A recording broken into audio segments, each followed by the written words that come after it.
আসসালামু আলাইকুম ওয়া রাহমাতুল্লাহি ওয়া বারাকাতুহু। যাদের স্বামী কথা শোনে না, স্বামী প্রবাসে থাকে, এখন প্রবাস থেকে সে আপনাকে ফোনের মধ্যে বলল যে, "আমি তোমাকে আর রাখতে চাই না।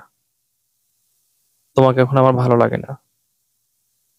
আমি এখন অন্যত্র সম্পর্ক করি, অন্য জায়গায় বিবাহ বসবো।" বা যদি এরকমটা দেখেন যে আপনার স্বামী, সে আপনাকে এত ভালোবাসতো, প্রতিটা মুহূর্ত আপনার খোঁজ খবর নিত, আপনার বাচ্চা-কাচ্চার খোঁজ খবর নিত। এখন সে আগের মতো নেই। এটা কেন নেই সেটা আপনি নিজেও জানেন না। এটা বিভিন্ন কারণে হয়ে থাকে। মানুষের মন মানসিকতা পরিবর্তন হতে সময় লাগে না। মানুষের মন অর্থাৎ মানুষের হৃদয় আল্লাহ পাকের কুদরতি অঙ্গুলের উপরে বিদ্যমান। আল্লাহ রাব্বুল আলামিন যখন চান সেই হৃদয়টাকে ঘুরিয়ে দেন।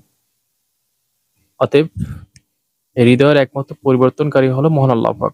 যদি আপনার স্বামী বিবাহের ৬ মাস বা ১ বছর বা যেকোনো সময় হতে পারে, দেখা যায় যে আপনাকে সে ভালোবাসে না, আপনাকে সে পাত্তা দেয় না, আপনাকে সে কোনোভাবেই সম্মান করে না। আপনার প্রাপ্যকে যে সম্মান, অর্থাৎ আপনি যে তার ঘরের স্ত্রী, আপনাকে সে কোনোভাবেই মূল্যায়ন করে না। এমনকি বাচ্চা-কাচ্চার খোঁজখবর নেয় না। সে তার পিতা-মাতার কথা শুনছে। তার পিতা-মাতা তাকে বশ করে রাখছে। তার বোন তাকে বশীকরণ করে রাখছে। আপনার ননাস বা আপনার ননদ, এরা সবাই মিলে, আপনার জা মিলে, সবাই মিলে আপনার স্বামীকে কুফরি কালাম করে বিচ্ছেদ করে রাখছে। এখন আপনি ফোন দেন কিন্তু ফোন ধরে না।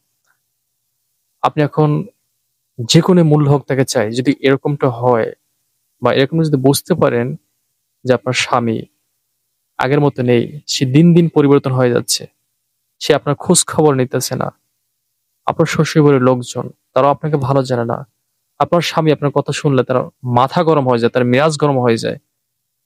সে আপনাকে যেকোনো মূল্য হোক তালাক দিবে। যদি এইরকম কিছু সমস্যা বা লক্ষণ আপনি চোখে দেখেন বা বুঝতে পারেন যে আপনার স্বামী আপনার ছায়াটুকু দেখতে পারে না, তাহলে আপনি আল্লাহর নামে ধরে নিবেন নিশ্চিত যে আপনাদের মধ্য যে কেউ হতে পারে এই বিচ্ছেদ বা শত্রুতা সৃষ্টির জন্য কেউ কালোজাদু করে রাখছে। অতএব সময় থাকতে এখনই সতর্ক হন। আর যদি আপনার স্বামীকে আপনি ফিরে পেতে চান, তবে একটা কথা মাথায় রাখবেন, আল্লাহ পাকের হুকুম ছাড়া কেউ কখনো ফিরে আসে না। তো এর একমাত্র পথ আছে মহাগ্রন্থ আল কোরআন থেকে তফসির। এই তফসির প্রয়োগের মাধ্যমে আপনার স্বামীকে আপনি ফিরে পেতে পারেন।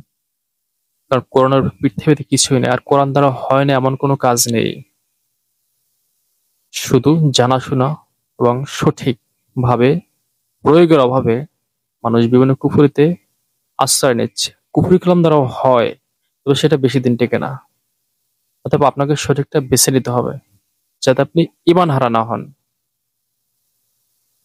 ধন্যবাদ। ভালো থাকবেন, সুস্থ থাকবেন। আসসালামু আলাইকুম ওয়া রাহমাতুল্লাহি ওয়া বারাকাতুহু।